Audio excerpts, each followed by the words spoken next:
Welcome back, and I can't believe it's Friday already, but let's do it. Let's talk about what the CDC policy change does and doesn't mean, what the Air Force civilian leader said about Space Force, the Gatorade High School Football Player of the Year, and a couple bills that have been signed into law. My name's Ike Morgan, and we're down in Alabama.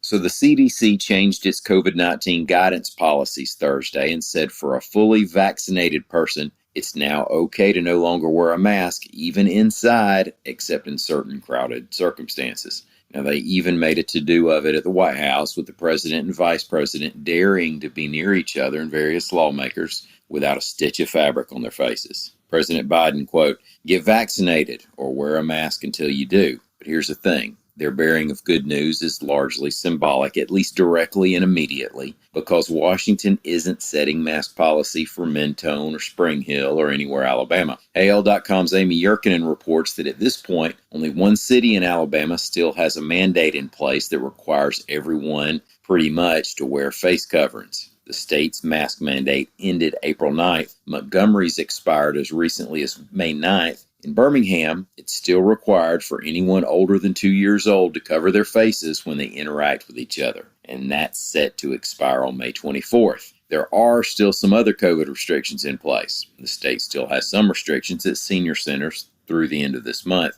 Masks are mostly required on planes, trains, buses, inside airports, bus and train stations, doctors' offices, hospitals, nursing homes, and homeless shelters. And businesses and workplaces may have their own policies.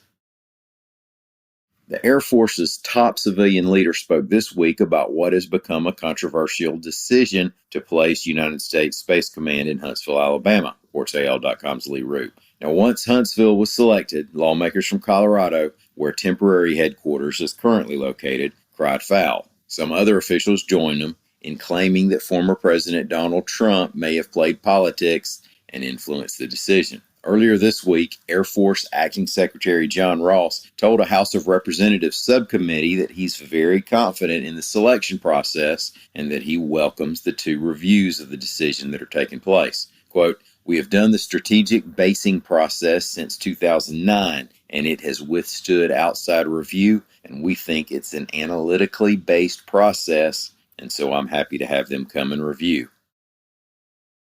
This year's Alabama Gatorade High School Football Player of the Year was a junior this past season, reports AL.com's Ben Thomas. Connor Harrell quarterbacked Thompson to its second straight state title. He left that game with an injury in the first half, but over the season he passed for 42 touchdowns and more than 3,500 yards. Throw in 292 rushing yards and 6 rushing touchdowns, and Harold had a hand in 48 of the Warriors' 78 touchdowns. Now, if you're wondering, hey, isn't this a little late for them to be naming Football Player of the Year? You're onto something. They postponed the announcement because in the year of COVID, some schools played a spring schedule. Alabama Governor Kay Ivey pulled out her ink pen on Thursday and signed a couple of notable bills into law. One allows winemakers to ship wines directly to the Alabamians who are going to consume the wines, reports AL.com's Shauna Stewart. Manufacturers from inside the state or outside that acquire a direct shipper license from the Alabama ABC Board can send their products directly to me and you beginning August 1st. Another bill signed by the governor Thursday would make daylight saving time year-round, reports AL.com's Mike Kaysen. However, that will also require Congress to change current federal law. If that were to happen, then even in the winter, 5 o'clock would get here a little quicker. You might even get to that directly shipped bottle of Pinot before sunset. Thank y'all for listening. We will be back here on Monday. Have a great weekend. Come by and see us anytime you want to on the internet at AL.com.